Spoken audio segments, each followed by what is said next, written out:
hello. Everything she said. All right. This always You happens. could have said anything. It's like, yeah, he's a real idiot. No.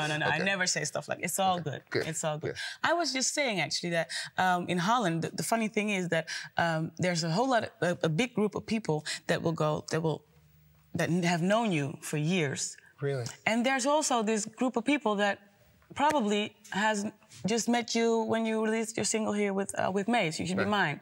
So that's kind of funny, because the people that know you are, how do you say this? True fans. They were true fans right from the start. Right. But let's say the majority of the people, well, they don't really know who Brian McKnight is. So we're here to find out tonight who Brian McKnight is. So please do tell. Well, I don't know if we have enough time to know exactly who I am. But aside from music, I'm just a regular guy. I mean, you know, other than the fact that I'm 6'4", like 200 pounds. I mean, that's not necessarily average, I don't think.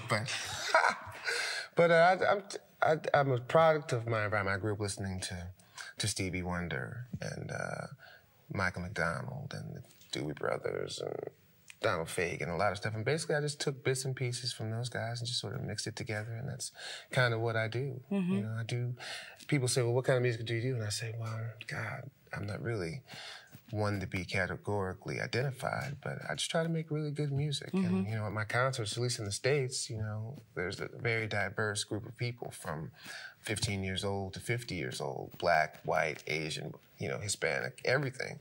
And I think that that's a testament to that. There's this music that I do is, you know, is cross-collateralized over a lot of different people, so. Because you grew up, well, music has been a part of your life ever since you were born, right? Since I was small. And probably for a lot of people, but I always wonder, is because a lot of artists say that I grew up with music and it was always around me, and that's why I picked up certain things. But how do you, would you say that it was like a part of you from the beginning, or was there a certain point when you said, oh, well, I could do music? No. In my family, I mean, outside even my immediate family, everyone in my family can sing. Everybody, and mostly everybody plays an instrument. So from the time I was probably 2 to 5 years old, I thought that everybody in the entire world could sing, because everyone around me... Well, I can tell you that that's not true. Well, everybody around me could sing, though. So I was under the impression that everybody could. And as I grew up... About the singing part? Okay. And then, you know, we'll see what happens. Okay, no problems. So, well, it's, as a matter of fact, not everybody can sing. Not everybody can play an instrument. Right. So when did you find out about that? Well, in my family, it's like walking and talking to be able to sing. My mother has 4 sisters and 2 brothers. They all sing, and now consequently all of their children sing. And even now into the great-grandchildren from my grandparents, my children, my cousins' children, they all sing. And it's interesting, last week I flew my whole family out to California to sing on my Christmas album that I'm making now. So there were 40 people that's cool. out there that sang. So it was just amazing. And they're all McKnights? Well, they're actually Willis is my mother's side of the family. Okay. So, yeah. Cool. Crazy. Really cool. Well, we'll talk a little bit more about your music and everything about you, because like I said, we want to know everything. Yeah. Okay. So don't hold back. But first, let's go into a video.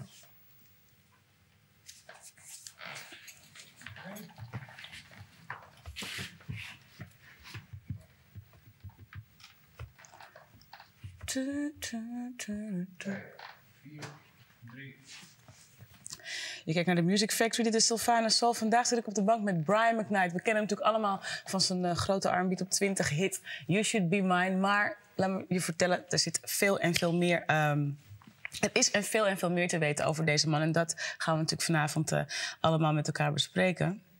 Again, like I no, it's all good. Don't worry, it's all good. Because I was saying that even musically, there is, even the people that do know your previous albums, musically there's so much more that you have done. Right. And that's lots of stuff. Also, how do you say it?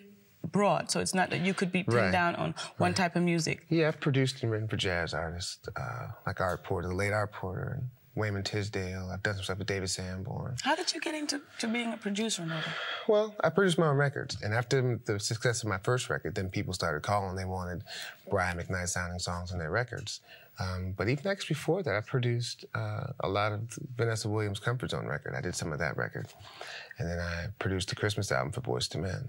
So then it was like, Brian phone was ringing McKnight off the hook. The man. Well, I wouldn't necessarily say that, but since you decided to say it. Yes. Okay. But then it kept going after that. I've done probably 25 to 30 songs outside of my records on other artists over the last 5 or 6 years. So how would you say, because over the last 5 or 6 years, we didn't really, the audience that is, hear from you? Well, I think it would be the audience here. Okay, in Holland. Right. Excuse me. No, well, but okay. That's who I represent now. Well, what happened was I didn't come to Europe on a promotional tour for my second album, so a lot of people don't think that they think this is the second album.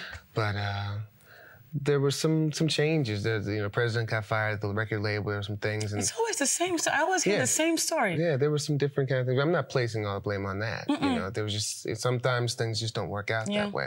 So I mean, it's interesting. You know, in the States, when you have a gold record like 500,000 units, it's not really, doesn't seem that successful, but in actuality it is. But after you have a platinum record first, and then you go have a gold record, then it's a little different. So there was a perception that maybe that record wasn't that good, but I think it's a really great record. I just think that maybe it was a little too deep for the time right then. So I didn't come over here with that record, but now, well, you should have. Since this Anytime record is doing okay. Well. Yeah. You know, I'm here. You're such a modest guy, aren't you? Know, what am I going to say? I'm just the best thing that ever happened. Nah, I mean, I contend that I make music, and that's what I do for a living. And if there are people out there that like it, then that's great. That means I can continue to do what I do. Okay, well, I have some more questions for you. We'll be going into that. First, I found out that you are, how do you say that? You like Mint Condition, which is a great band. Right. And I thought maybe it would be nice if I played a video for you. Great. So, especially for you, what kind of man would I be? You know, one thing I wanted to really ask you is about your image, because for a lot of artists, image is very important. Right. And for some artists, image is everything. You know? You know what I'm saying? Right. I know. Am I lying? No, you're telling the truth. I mean, I think that a combination of, obviously the music has to be good, but the music can... If the other things are really good too, if the image is good and the video is superb, then the song can be marginal. But I mean, it's very important. What I try to do is now more than I did before, is I just try to be myself. That would be my question, because when I look at you, I get the feeling that you are just who you are, and there's nothing. Right. You know, is it a deliberate choice, or are you just I think that before my other 2 records, I maybe was more worried about how I was perceived, and then maybe tried to over-conceptualize myself. Because you are one of the few artists I know that would go on the cover of their album, or at least the booklet in their album, with the children, for example. Right. Because, you know, every guy wants to be known as single, fly guy and all that. And I thought, well, you know, that's a mature thing to do. Yeah, but I think that you're even more fly when you can show, you know, the other side of who you are. I think that when you're hiding it and then they find out, it's like they feel betrayed. I've sort of always tried to let it all hang out there and let people make their own choices, what they want to think. I'm married, I have children, and it's an okay thing. You know? Yeah. I just, you know, I don't think that the women out there who are my fans like me less because of that fact. No. You know, matter of fact, I think sometimes they like me more. Yeah. You know? It's true. It's true. It's true. It's like when a man walks down the street with his children, he always has more attention than when he's just. That means by that somebody must like him. There must be a reason why somebody likes him. Yeah, exactly. You know? And well, the other thing I was noticing is that when you listen to your album, because that's the funny part, I think, is yes, it's smooth and it's sexy and it's romantic, but then that's why I was asking the question before, so actually you already gave me the answer. Then I look at you and you're not trying to be all that. No. You just are. I think that, and that's, you know, the case with a lot of people, that the people that you put up there and say, well, this person is sexy, that person is sexy. They're sexy if they're rolling around in the mud. They may be, you know, that's just how they are. It's like, I was in Germany the other day, and it was like, oh, why are you so cool? And I was like, I don't know, I'm not really trying to be anything. This is just this is how I am. I don't really get that excited, at least. But still, being a married man and having this effect on women must be... It's a terrible power to wield, I tell you. But, you know, I think that most guys think that to have women chasing you and that would be a fun thing to have. And in the beginning, it kind of was fun. But after a while, you're like, wow, it can be kind of scary at some points. So it's nice. But you also have to realize why you have it. And what I do is I look at the other artists out there who get the same thing that I do, and I realize the reason why. And it's more about the music, I think, more than what people really think. I mean, would they chase me if I was the garbage man? Probably not. Yeah, exactly. So. Okay, more about your new album when we come back.